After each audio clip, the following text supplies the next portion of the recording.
ବୁଝିଲ ଜ୍ୱାଇଁ ପୁଅ ଗଙ୍ଗାଧର, ଚାଲି ଆସିଲ ନ ଦେଇ ଖବର। ଖଟରେ ବସ ଏଥର, କରିବା ଟିକେ ଭଲ ମନ୍ଦ ବିଚାର।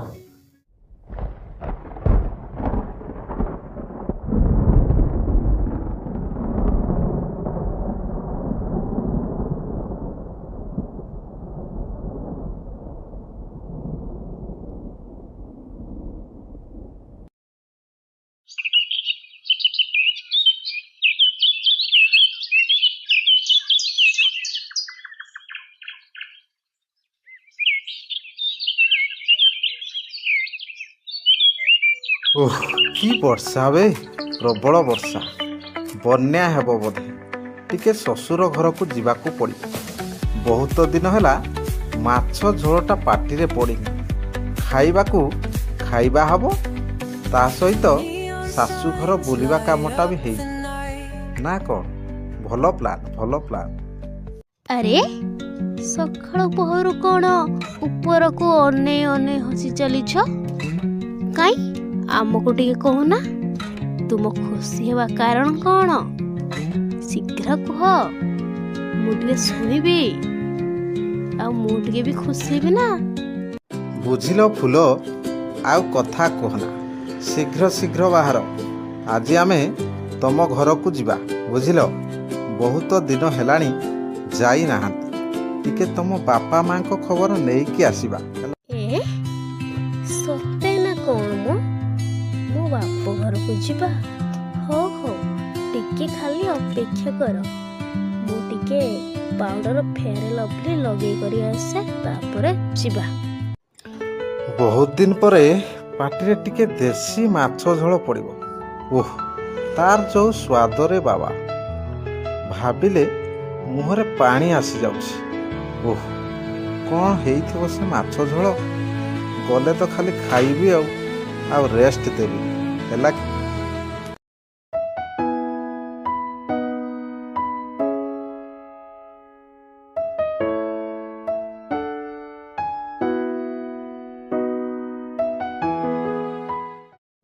ବୁଝିଲ ଜ୍ୱାଇଁ ପୁଅ ଗଙ୍ଗାଧର, ଚାଲି ଆସିଲ ନ ଦେଇ ଖବର। ଖଟରେ ବସ ଏଥର, କରିବା ଟିକେ ଭଲ ମନ୍ଦ ବିଚାର। ବୁଝିଲ ଜ୍ୱାଇଁ ପୁଅ, କାଲିର ଯେଉଁ ବରଷା, ଘର କଣାରୁ ଏତେ ପାଣି ଗଳିଲା ଯେ ରାତିରେ ଟିକେ ଶାନ୍ତିରେ ଶୋଇ ବି ହେଲାନି। ବୁଝୁଛ? କଥା କ'ଣ କି ବାପା, ମୁଁ ହେଲେ ଟିକେ ସ୍ନେହ କାଙ୍ଗାଳ ଲୋକଟା। ଯେଉଁଠି ଟିକେ ସ୍ନେହ ମିଳିଲା ସେଇଠି ଟିକେ ବାରମ୍ବାର ଯିବା ଆସିବା ଚାଲିଥାଏ। ଆଉ ଆପଣଙ୍କର ଏଠି ତ ଟିକେ ଅଧିକ ସ୍ନେହ ମିଳୁଛି। ତାକୁ ଛାଡ଼ିକି କ'ଣ ମୁଁ ଘରେ ରହିପାରୁଛି? ତୁମେ କହୁନା ବାପା, ମୁଁ ଏଠାକୁ ଆସିବା କ'ଣ ଭୁଲ କି? ଆମ ଜ୍ୱାଇଁ ପୁଅ ଆସିଛନ୍ତି ଖବର ନ ଦେଇ। ସବୁ ପ୍ରକାରର ତରକାରୀ ହୋଇଗଲା ମାତ୍ର ଗୋଟେ ଘଣ୍ଟାରେ। କଥାବାର୍ତ୍ତା ସେତିକି ଥାଉ, ଚାଲ ଏଥର ଖାଇବ।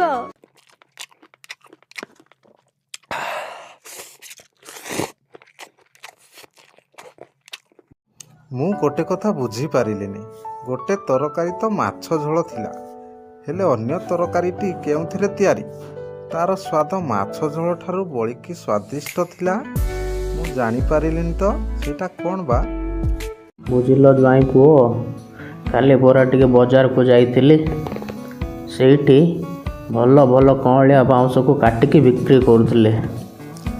ଆଉ ତରକାରୀ ଟିକେ ଖାଇବାକୁ ଇଚ୍ଛା ହେଲା ତ ନେଇ ଆସିଲି। ଆଉ ତମେ ପରା ସେଇ ବାଉଁଶ ତରକାରୀ ଖାଇଲ, କ'ଣ ଜାଣିପାରୁନ? ଓଃ, ବୁଝିଲି, ବାଉଁଶ ତରକାରୀ। ହଉ ତାହେଲେ କାଲିକି ଆପଣମାନେ ଆମ ଘରକୁ ଆସିବେ, ହେଲା। ଏବେ ଆମେ ଆସୁଛୁ। ଫୁଲ, ଆସ ଏଥର ଆମେ ଯିବା।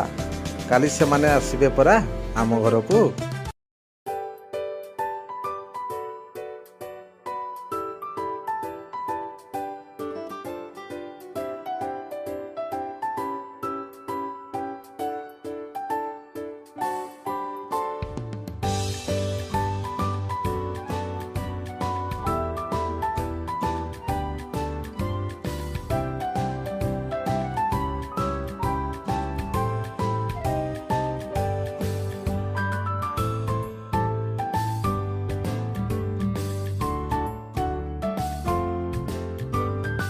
ଆରେ ଆପଣମାନେ ଆସିଗଲେଣି? ବସନ୍ତୁ ବସନ୍ତୁ, ଏଇଠି ବସନ୍ତୁ। ଏବେ ରୋଷେଇ ଚାଲିଛି। ଖାଇସାରିକି ତାପରେ ଯାହା କଥାବାର୍ତ୍ତା ହେଲା, ବୁଝିଲ? ବସନ୍ତୁ ବସନ୍ତୁ।